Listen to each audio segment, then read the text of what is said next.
We never planned on going to Unadilla.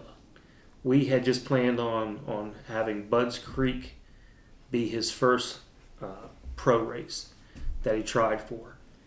And because we had the support with Saunders and Ken and Melissa and everybody else, we were able to throw together a trip right after coming back from Loretta's to go to Unadilla.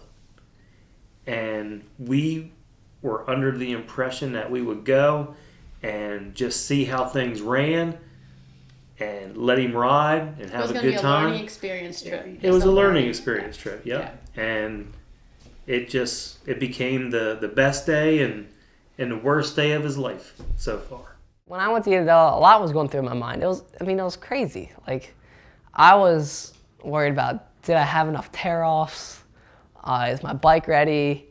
Every little thing, because we didn't know what to expect. I mean, a lot of people are like, they're on a time schedule and you got to make sure that you're on it. We got a lot of rain Friday night and I was excited for it because in the mud, no mod bike is better than the other. It's all on the rider, and I was praying for mud, and I got that wish, and when I went out for practice, I was like, this is it, like I gotta do this. And I remember the first lap, when I went to riders meeting, they're like, you need to roll everything the first lap, wheels on the ground. So I did that, and I went over a jump, and I got landed on in the back tire and cleaned out. Four jumps in, I was like, all right, so I guess there's no wheels on the ground. So picked the bike up, broken rear fender. That's a good way to start out my first pro national. You know, he went out there and there was a couple jumps. I was telling him, like, you know, back over my sky shot, there's I think a couple rollers to an uphill step up. And I'm like, you gotta hit that. I mean, if you're not hitting that, you're losing time. You're losing time, and that's all it's about. I said it's about, you know, tenths of seconds right now. It's a little bit different game. You know, you got to go out there on a track you never really rode before and just give it hell. After the first two, like A and B went out, I was sitting 24th, and I was like, there's no way, like I did this. So then I was like, I knew I had to keep it up. So went back, washed everything, put new gear on because it was a mess, and went out for the second practice. And it was kind of hard because the track got faster, but it was one line. So if you're going slow, if someone's going slow in front of you, you had to go in the mud and then you would slow down. So I really only got one good lap, and luckily that one good lap was just enough to make it in. And I remember being so nervous because I was like, I didn't know what to expect. Like, do I have to go to the LCQ? Did I make it in? And when we're on our phones and the times came up and I was sitting 36, we were like, yeah, like we did it. Like, it was just one of the best moments of my life. So he went out and he ended up qualifying straight in. I think he got 36, you know, qualifying position. Didn't have to go to the LCQ, which, I mean, if you think about it, in such a short period of time, you went from a kid having bike stolen, breaking his femur, moving up to the A class, in a very short time, getting all of his pro points, going to all the pro-ams, and here he is at his debut, you know, little guy, you know, and he qualifies right in. We were just like, holy crap, you know, that's incredible. It was incredible how at that level, everybody just stays to themselves, and the maturity of all those young riders are there, and they all are there to try to make it in the main event. And riding through the pits with him on the back of the bike and having people look at his number and know who he was just a great feeling. I'm racing all these people that I see on TV, and like when I was a kid, I was just like, oh, like look at them. And you know, it's kind of cool to line up on the gate with, I mean, Alex Martin, Jeremy Martin, Fortner, Cincerello, I mean, all those guys. And just listening to their bikes was so sick. And I caught myself because I was like, I was paying more attention to them than I was myself. I was like, oh shoot, like I'm on the gate, like I gotta do this with them. But I wasn't really nervous going into it. I was just excited because that's what I've been working forward to my whole life. How did it feel going to the gate with him? Normal. Normal. I mean, I'm looking down the line, and yes, I see all the superstars, but you know, I was focused on him. I mean, I'm not a starstruck person. I mean, I respect 100% what those guys do and on how fast those bikes go for them. But I was just focused on him and making sure that he was good to go. Like, I remember walking through the pits and like watching Justin Barsha, Chad Reed, like my favorite riders rolling right by me when they're going to the gate.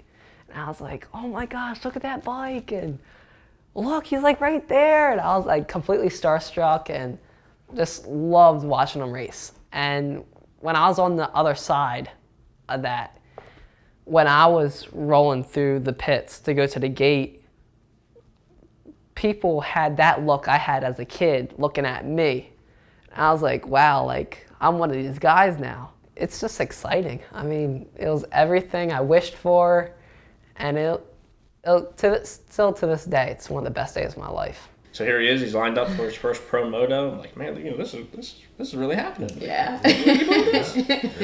So, and you know, he gets, I guess, 36 gate pick, and he's on the outside. You know, that's normal motocross. That's how it works. And he got a decent start. He did. He came around. I mean, you know, we all watched the start, and then we kind of, you know, scattered like bugs. You know, trying to get over to the best spots of the track. It was awesome, but what happened during the moto, it kind of fell apart. But you live through it. Sight lap. I remember listening to all the fast guys. They're all lined up on the right side of me. I think I was on the 38th gate. I was pretty far out there. And I remember just watching these bikes rip. I was like, man, those bikes are so fast. And I was like, man, I got to race against them. Like, how's that fair? But I remember going out for the sight lap, and the track was pretty good. It was really soft because the track crew was going through a lot, trying to get the mud off to make sure it was race ready. And so you had to really pick your line choice and be careful with it. So the whole shot, I was all the way on the outside, came sweeping out, and I got 16th around the second corner. And I remember being up there, I'm like, wow, like I'm doing this. But like in my head, I had to remind myself, like, I got to keep going. Like, you can't just let these guys go by you, because I don't want to throw my anchor and just look like that one guy that just keeps going back. He came around the first lap, and I think he was like 19th. You know? Yeah, it was kind of like you had all of your pro support riders and then Coty, and we're like losing our mind. We're like, oh my God, you know, we're like, oh my I thought you were God. going to take it easy, you know, and he's like, well, you know, you just get out there and And if it you feels just go, good, you know. And I'm like, I made some little mistakes because I'm so amped up. Like I mean, it's my first pro race. You see all these guys going by, and they're all aggressive, trying to clean you out. And I mean, I was new to it. First 2 laps, I lost like 6 positions, and I forget exactly where I was. I think I fell back to like 24th. And then on the 3rd lap, I was like, oh, I can do this. Like, I finally like settled down and started really hitting my marks. And I went into the back section, hit the table, made a left, and I was in 18th, I believe, at this point. So I was making my way back up, and going through the rollers, it was really rutted already because it was so soft. And there's like a little anthill, and it kind of curved when you landed. And I remember scrubbing it, and for some reason, it felt like when I scrubbed it, my rear end something didn't go right. I can't remember exactly what, because it happened like so fast. And all I remember is my rear end hit something, came out like this. So like when the corner's going this way, my rear end's like almost backwards, and I'm high siding, and I'm on the limiter trying to get it back. And when my rear tire hits the ground, the bike just completely like comes out from underneath of me, and I go flying. And I remember on impact, I landed with my right wrist, and then I start tumbling, and when I was tumbling, I went onto my stomach. And when I hit my stomach, that's when I got ran over. And it hurt bad, but the adrenaline was still kicking in. So I remember when I got ran over, like I looked up and like I was scared, and all these riders' foot pegs are coming like right by my helmet, and all these riders are trying to dodge me. And I remember laying on the ground, and I go to get up, and I feel nothing from the waist down. Like my legs wouldn't move, no nothing. And Asterix medical crew comes running over to me, and they're like, "You all right? You all right? What hurts?" I'm like, "I can't feel my legs." So that was probably one of the scariest moments of my life, because right then and there, I was like, I'm done. Like, that's it. So they're like, "Can you feel anything?" And I was like, "I can't feel." And then I was like, "Oh, I can feel my toes." Like my toes were wiggling. And I was like, "Oh yes, like it's not all gone." And then all of a sudden they throw the red flag. And we knew, I'm always counting bikes, so I knew Yeah. exactly where in the pack Coty should have been. And I'm like, okay, maybe he lost a few positions. And I'm counting, and I'm like, oh shit. And then my like heart 30, just 38, sinks. 39 riders go by, and you're like, Being in the mechanics area was probably the worst spot in the world to watch that race. I literally saw him for maybe 10, 15 seconds. And the other part of the time, I have my back turned and I'm looking at the monitor and looking at his position, because of course they're only covering the top 5 or 6 riders. So I'm looking at his position, and it was just incredible to see him in 18th place on TV. And the next thing I know, I'm watching the monitor, and the announcers on the TV were like, "Oh, we got a red flag. The mechanics are running back to the starting gate." And I turn around, and I'm pretty much by myself, because I didn't realize what was going on. So when I ran back, that was nerve-wracking, not having my kid come back to the line. I told them not to red flag it, and they're like, "You don't have a choice." I was like, "Please don't red flag it." I was like, "Keep the race going." They're like, "You don't have a choice." So I remember them on the radio, red flag it, and got on the cart. And I remember when I got put on the backboard, I was in the cart, and I was giving people thumbs up, because they're like screaming like, "Are you all right? You all right?" And one of the Asterix guys, they're like, "Hey, give a thumbs up right now." And I mean, I gave a thumbs up, and not knowing that it was on TV. So kind of got my 5 seconds of fame right there. Not the way I wanted it to happen, but it was pretty cool, them saying like Coty Schock from Delaware. Once I found out that it was him, Tony Archer had said, "Mike, Coty got hit by another bike." And I asked him if he was okay. He goes, "Well, I saw him moving. He's conscious." And I started to get a little bit of relief.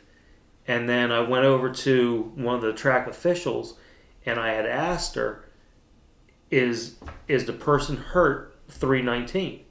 And she wouldn't answer me. And I kind of got pretty upset with her. I said, "Look, that's a yes or no answer. Come on. Is it my son that's down over there?" And she asked, and she said, "Yes, he's conscious, and they're bringing him to the Asterix medical tent."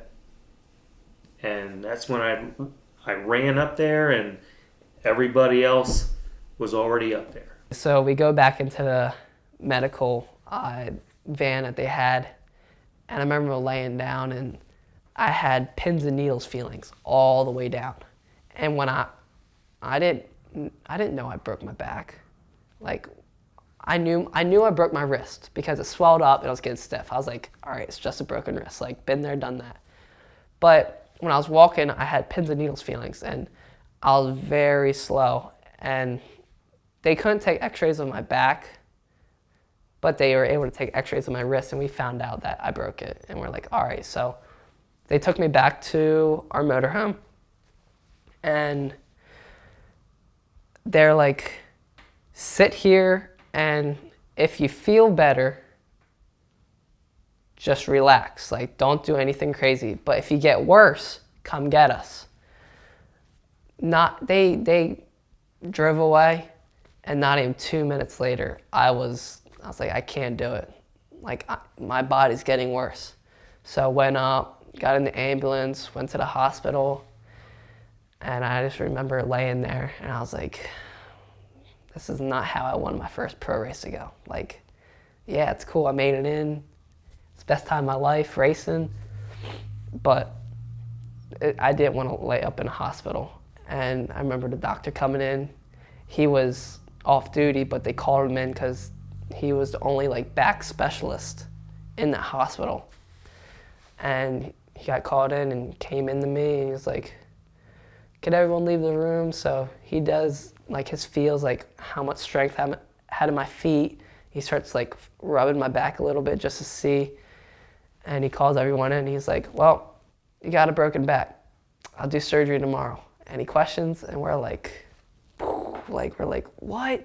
I got a broken back? And he's like, yeah. We met them at the hospital, and it was it was obviously very emotional because The highest of highs and the lowest of lows in like a matter of the shortest time 3 frame hours. ever, and and at that point in time we had heard that Coty was just the first of 2 red flags that day. That was also the day where very shortly after that Jesse Nelson went down as well. And so we're at the hospital, and they're talking about surgery, and obviously we would have loved to have brought him home, but just because it's such a precarious kind of injury that a very bumpy, which it was, not nice road getting there, a very bumpy ambulance ride could really, potentially hurt him even worse. so a 6-hour ride home in an RV is probably not really in the it's not a good way to stabilize somebody. Yeah. We didn't know what was going on. We just knew that I had a broken back and I had to lay still.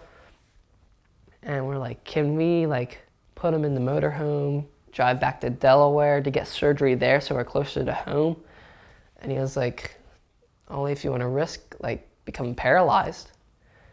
And that really hit. We're like, all right, we'll just stay here. And luckily he was one of the best doctors, the Asterix medical crew, one of the head guys.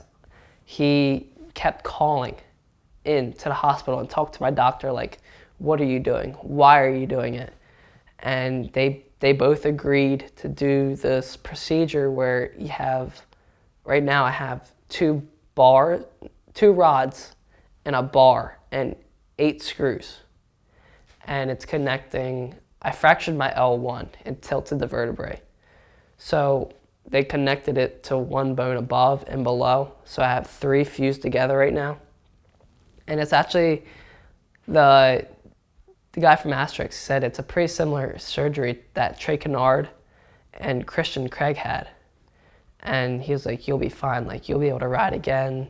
You broke it in a good spot. Like, it's not good to break your back, but I got lucky on where I broke it. Got the surgery. Remember laying in bed and just thinking like, will I be able to ride again? And the doctors was like, you shouldn't ride again and all this. I was like, you can't tell me that. Like, I've been doing this all my life, and now you tell me no. And we were from the mindset we're like, we don't care about racing. We at care point, about you. You're more as much precious. as we helped you out with the bike and racing, now it's how can we help you out get better? Yeah. Do you need gym memberships? Do you need special equipment, do you need, whatever. What do you need? Because let us know, because we'll do what we can. It was tremendous on how much support I got after the crash. Like, people were telling their friends, their family, all over social media, and like complimenting me on like how nice I am, and like, go support Coty. And road recovery was a huge part, because it's crazy on how much the bills were, and without them, I wouldn't be here. That was the most amazing thing that we've ever had experience, for someone to call him on his cell phone, right? Mm-hmm. And say, we're at Road Recovery, we support professional riders in the sports we get hurt. What do you need? We're like, well, we have medical insurance, so we'll probably be okay. But like, well, what about your hotel? What about your gas? What about how you gonna get them home?